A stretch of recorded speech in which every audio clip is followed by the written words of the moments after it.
Welcome to the All Out Leadership Podcast, hosted by Pastor Eric Lawson, where each episode is uniquely designed to help you live all out by bringing you practical leadership from a biblical perspective delivered in 10 minutes or less. So whether you're a business leader, serving in ministry, or simply looking to grow in your leadership, this podcast is for you.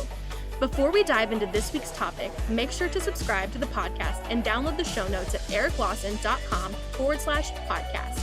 And while you're at it, feel free to share the content on social media. Now, let's join Pastor Eric for this week's conversation.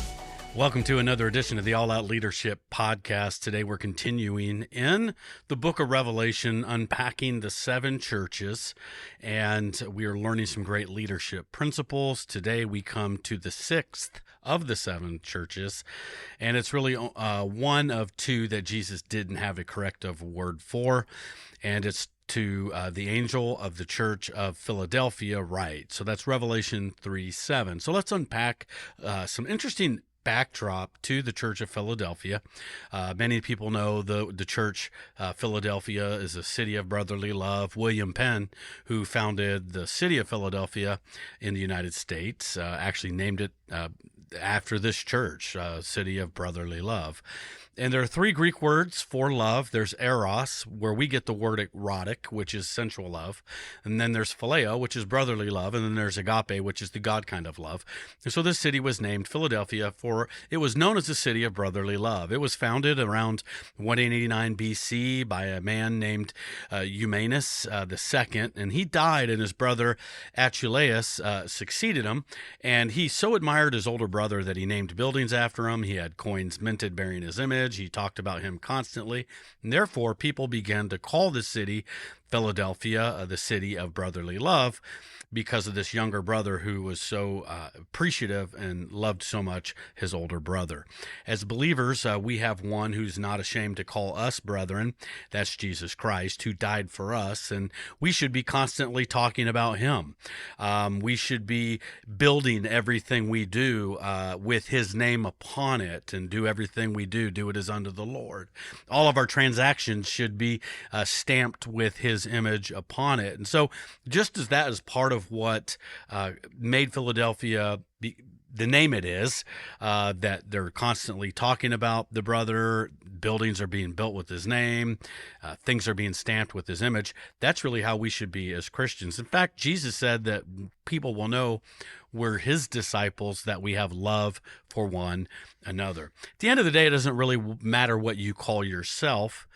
You can call yourself a disciple, you can call yourself a Christ follower, but at the end of the day, it's really what people call you. And that's kind of what we see inside of the backdrop to this city. People began to call it brotherly love because that's what they saw. And there's a lot of Christians who go, I'm a disciple, but you look at their life and they look nothing like a disciple because they aren't loving, they're backbiting, they're devouring, they're gossiping, they aren't serving, they aren't giving. And I go, you don't look like a disciple. It doesn't matter what you call yourself. It really, at the end of the day, just matters what you are. And I love that statement John Maxwell makes, people don't care how much you know until they know how much you care. And so what do people say about you? It's not what you say about yourself. It's what do people say about you? Would you be called a person of brotherly love? So let's take this into the business context for a moment. If you're leading an organization, you're a church leader, two things that we really learn when it comes to people and brotherly love, and that is we should always be people over profits. We're always putting people first. I like what Zig Ziglar said. He said, if you help enough people get what they want, you will ultimately get what you want. And so it's about people over profits. And today we live in a world where it's about profits, it's about the bottom line and not people.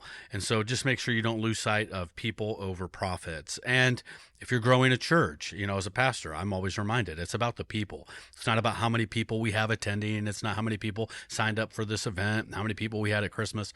It's about the people, not necessarily the numbers. It's about the stories. It's about the individuals that God wants to touch and change. And we should never lose sight of that as leaders. Secondly, it's people over policies. And when we put policies and we fall in love with policies and forget that those policies were created to protect the people, to serve the people, then we will definitely not be called the city of brotherly love. All of you listening have probably had some experiences with corporations who fell in love with policies and forgot about people. I once was flying on a discount airline. Keyword once was on a discount airline, and I had a horrible experience. First, they were late by hours and hours getting us to our destination. On the way back, they were late getting us to our destination. And what I found out is they pretty much just built their whole model knowing every connecting flight's going to be late. So you're sitting there stressed out going, I'm supposed to arrive in Denver and I'm waiting to catch my next flight. So you're sitting there going, my first flight isn't even here. I'm going to be late to my connection. Well, they already know that the connecting flight is late. So it's like they built this whole model on every flight's late, so it's okay. That is a stressor if you're a high D personality trying to follow a schedule. Anyway, so they were just late. So I'm sitting there on the way back. I'm sitting there going, this is the last flight out of this city. And it looks like they're so late, I'm not going to make my connection flight back through Denver, back here to St. Louis.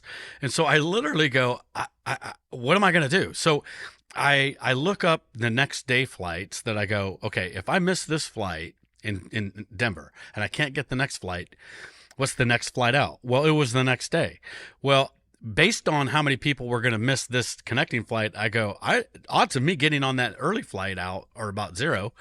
What's the next flight? Well, the next flight wasn't until later in that afternoon on the following day. So I'm sitting here going, I'm literally going to be 24 hours later getting home based on this flight. So I ended up having to buy a $600 ticket on the spot so that I wasn't stuck there. Now, my flight actually did arrive on time. So now I just spent $600 on getting a ticket for my wife and I so that I wouldn't be stuck there. So I try to explain this to the person who was working the counter, but they weren't at the counter. Nobody was ever there. There was nobody there to help you. I tried to call customer service. I couldn't reach anybody. I tried the little chat thing on my phone.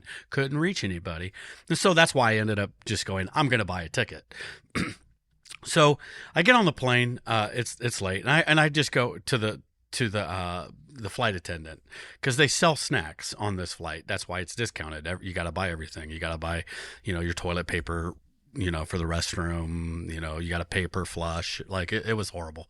All right. Anyway, so I just go, hey, I just spent $500 on a plane ticket that I'm not going to be able to use because this flight was late. Could I at least get a free bag of crackers? And the flight attendant spent time explaining the policy of why they don't, why they sell their snacks. And I go, I understand that, but I just lost $600 because you guys were late. Well, sir, I'm sorry. It's our policy. Okay, so I just bought some snacks. So we did make it to Denver. The flight was so late, we didn't have time to use the restroom. We ran straight to the next flight. So I get on that flight and I try to tell the flight attendant. I just explained to them. I just said, sir, here's what happened. I didn't even have time to eat, didn't even have time to go to the bathroom. Well, I'm very sorry to hear that.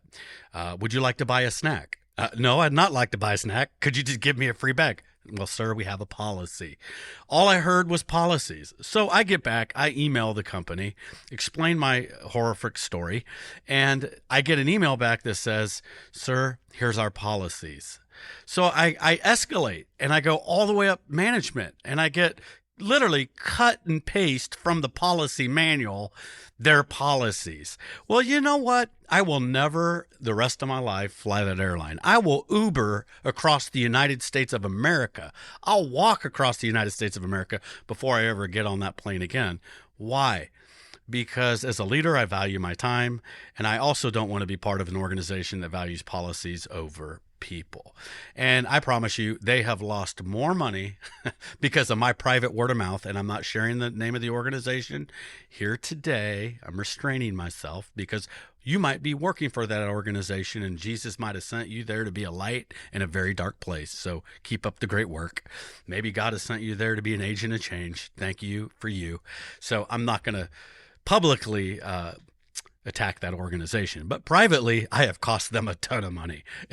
And you all know what I'm talking about, because for every complaint you hear as a business leader, there's 10 you didn't, and we have to take those complaints seriously. And so anyway, look, love people over policies, and remember, policies exist for people. And I think there was a group of people in the Bible called Pharisees who fell in love with the policies over people, and Jesus reminded them that the Sabbath was made for man, not man for the Sabbath. So just remember that. All right. City of Brotherly Love. What are people going to call your organization? Because at the end of the day, it doesn't matter what you call it. It only matters what other people call it. And I have a lot of names that I call this airline by that I don't really share on this podcast. All right. See you next week. Thank you for joining us on the All Out Leadership Podcast. We hope you gained new biblical insight that challenged you to grow in your leadership. If you've enjoyed this week's episode, we would love your help in getting the content out farther. You can help by subscribing to the podcast at ericlawson.com/podcast and telling others about it. Next week, Pastor Eric will be back with another episode. So until then, we hope you have a great week being an all-out leader.